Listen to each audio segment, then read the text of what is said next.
on voit qu'il y a une corrélation très forte entre bonheur et bien-être. Qu'est-ce qui différencie l'un de l'autre ? C'est que finalement, le bien-être, c'est un homme, un individu qui ne sait pas qu'il est heureux. C'est-à-dire qu'il n'y a pas cette prise de conscience qui fait qu'on passe de l'un à l'autre.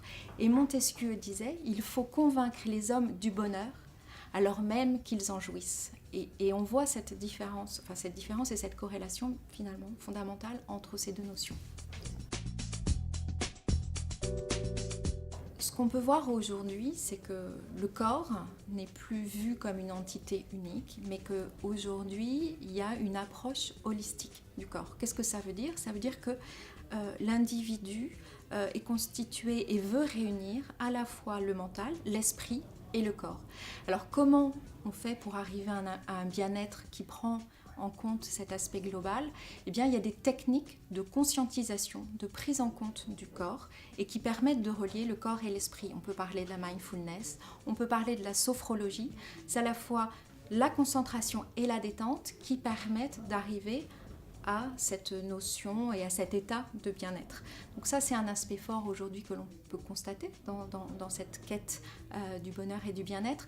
Ce qu'on constate également, c'est que les rituels de beauté, qui sont une forme de mobilisation en soi, se développent, bien entendu, mais finalement, quels sont les effets, quelles sont les attentes des individus par rapport à l'ensemble de ces rituels ? C'est qu'on voit bien qu'on a envie et qu'on a besoin de se narcissiser, de reprendre confiance, d'être dans l'estime de soi. C'est-à-dire on développe un regard jugement par rapport à soi, qu'on essaie de le positiver à travers ces rites de beauté pour retrouver ou vivre une véritable estime de soi qui est tant nécessaire aujourd'hui dans nos sociétés pour nous permettre d'être davantage résilients, pour faire face aux obstacles. Donc ça, ce sont des points extrêmement importants. Et ce qu'on voit également au niveau de la santé, il y a une grande étude qui a été réalisée aujourd'hui auprès des 18-35 ans sur les nouvelles générations.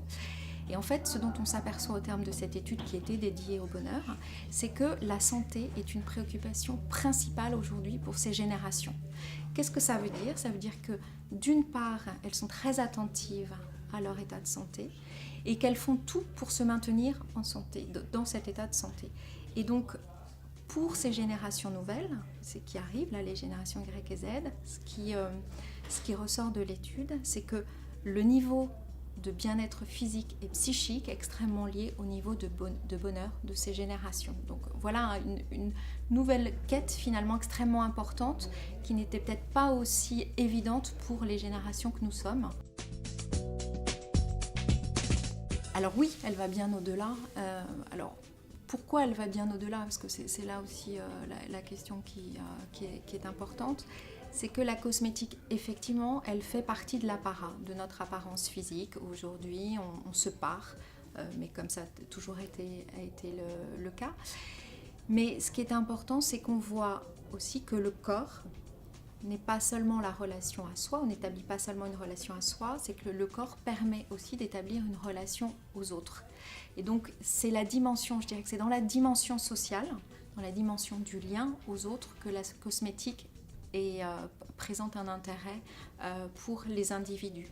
Pourquoi ? Parce que c'est à la fois un marqueur social, j'appartiens à une communauté parce que j'utilise tel ou tel produit, je me sens plus appartenir à une communauté des gens qui utilisent des produits bio ou des produits de grandes marques, mais ça permet également, une fois qu'on est paré,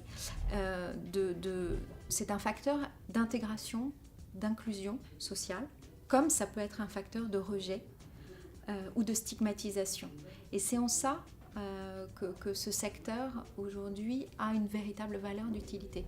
Et on voit que pour les femmes qui sont des populations un peu plus fragiles, que ce soit des femmes qui sont dans des protocoles de soins ou des femmes qui sont fragiles sur le plan social, eh bien revenir à cet état de cosmétique, avoir le temps de prendre soin de soi, c'est effectivement bien-être pour elle-même, mais c'est finalement une forme de réintégration et d'inclusion dans la vie et dans la vie sociale. Alors je dirais qu'il y a tout à faire dans la science du bonheur. D'abord il faut se demander ce que c'est que la science du bonheur. C'est un corpus qui est extrêmement riche, extrêmement interdisciplinaire. C'est une science qui est jeune, qui est apparue autour des années 2000, même si certaines références précèdent ces années-là.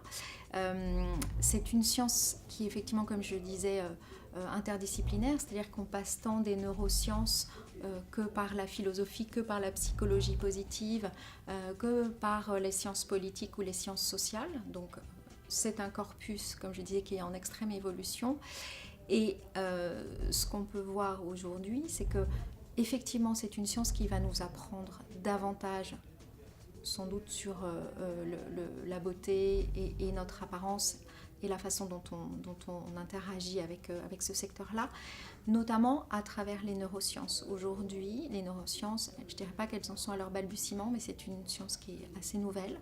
Et on ne connaît qu'entre 10 et 20% des capacités cognitives du cerveau. Donc il est fort probable que dans les années à venir, il y ait d'autres réponses, d'autres interrogations qui émanent notamment des neurosciences. Et je regardais là récemment, il y a un neuroscientifique qui vient de sortir un ouvrage sur la beauté et l'art. Et donc il y a toute une étude qui est faite sur quels sont les canons de beauté par rapport à l'art et par rapport à la façon dont le cerveau, lui, ressent et perçoit cette beauté. Donc tout est encore à imaginer, tout est à faire.